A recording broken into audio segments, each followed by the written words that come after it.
to Z mysteries.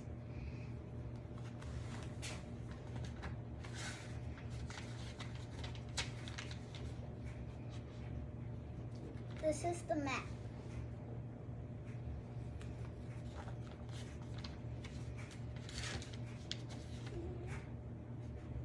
Chapter 1.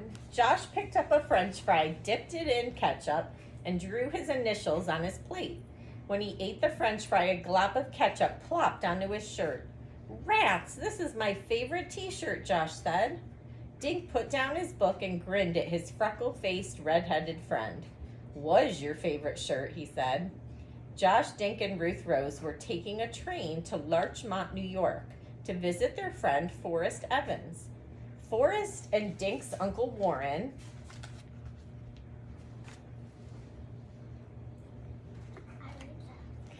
had bought a racehorse together. The kids were invited to watch the horse. Whirlaway Run is a race in Saratoga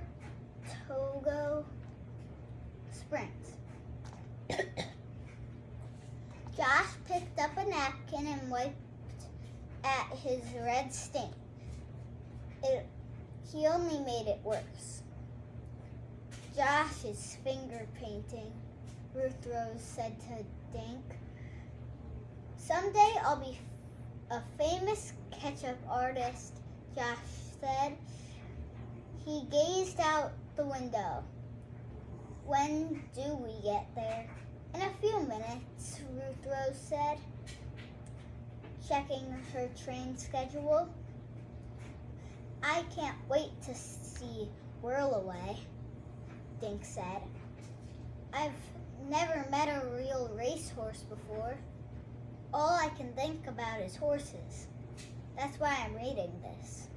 He held up a book that was The Black Stallion by Walter Farley. The cover showed a beautiful black horse with wild eyes and a flowing mane.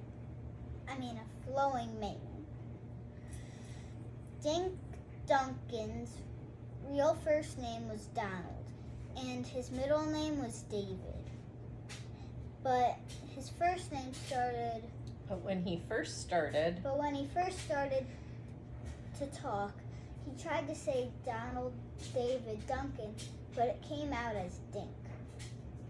Dink had been his nickname ever since. "Look what I brought," Ruth Rose said, pulling out a book from her backpack. A cover showed a girl and a horse.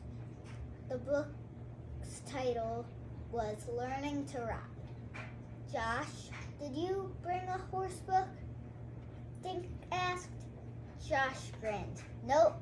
I'd figure you guys would tell me anything I need to know." He dropped a few sugar cubes in his backpack. "Still hungry?" Dink teased. "They're for Whirlaway," Josh said. Just then the conductor walked through the dining car. "Larchmont is next," he told the kids. "Oh, wait," Ruth Rose said, digging in her backpack. She brought out her new camera. Ruth Rose liked to dress all in one color. Today, she was wearing everything white. From her headband down to her sneakers. Even her camera was white.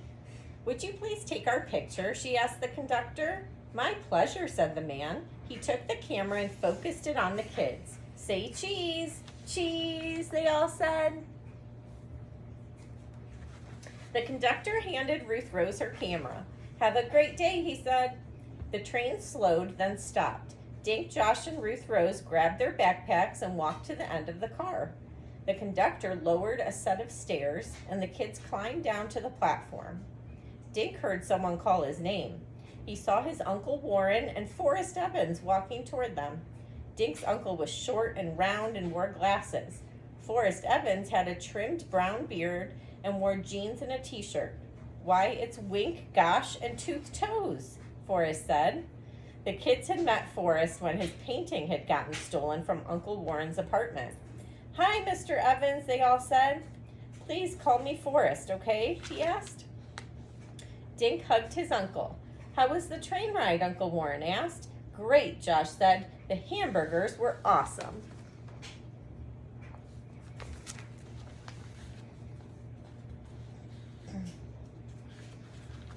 Forrest led them to a black car and opened their rear door.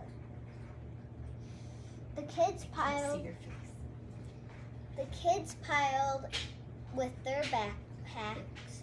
Uncle Warren sat next to Forrest up front.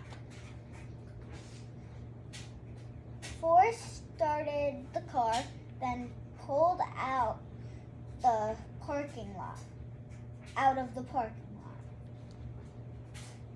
"How many horses do you have?" Josh asked.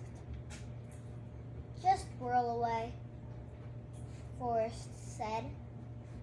"Do you ride him in races?" Ruth Rose asked. Forrest laughed. "No, I'm too heavy. Professional jockeys are small and light. I hired a woman named Sunny to be the Whirlaway's jockey." "Awesome," Josh said. "I've never met a girl jockey before." Then he added, "I've never met a boy jockey either." Forrest slowed down near a group of small shops and flipped on his turn signal. Dink, Josh, and Ruth Rose recognized the long tree-lined driveway. They had been here once before with Dink's uncle.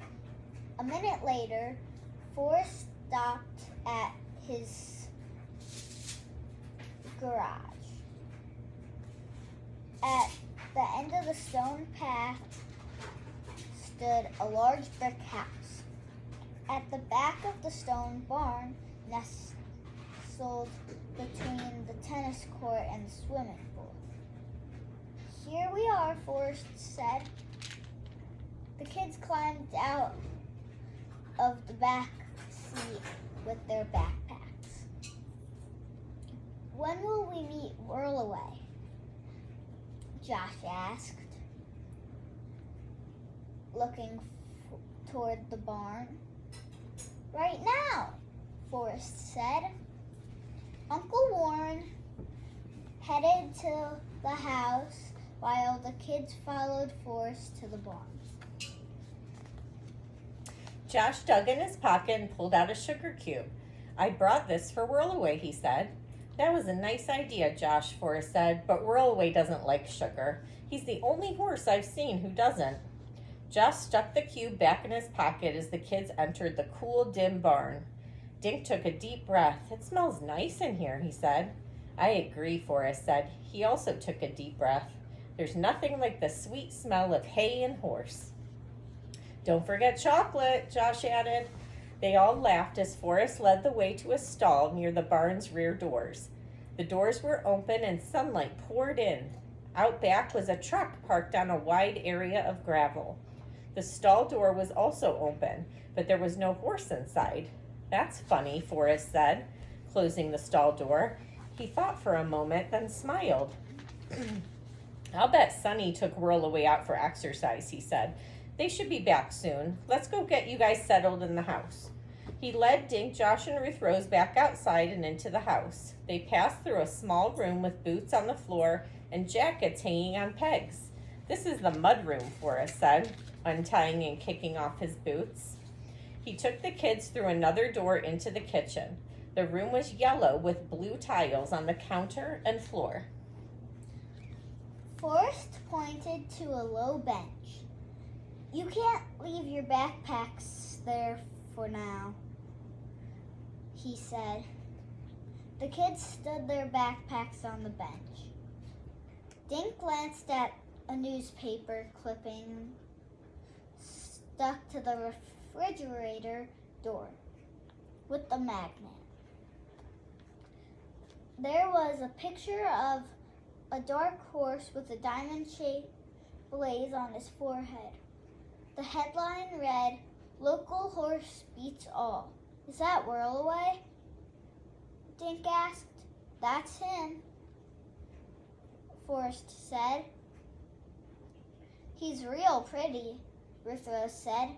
"He's even prettier in person," Forrest said. Opening the fridge, "You kids like fruit?" "We like everything," Josh said. Forrest set grapes and strawberries on the table. The kids sat down and began to snack. Suddenly, the door burst open. A small woman in jeans, riding boots, and a flannel shirt rushed in the kitchen. "Hi, Sonny," Forrest said. "Say hello to Dink, Josh, and Ruth Rose. They're here to watch you and Whirlaway race tomorrow." "He's gone," Sonny said, trying to catch her breath. "Who's gone?" "Whirlaway," she said. "I just got here to take him out. When I looked in the stall, it was empty." Chapter 2. Thanks for watching. Bye.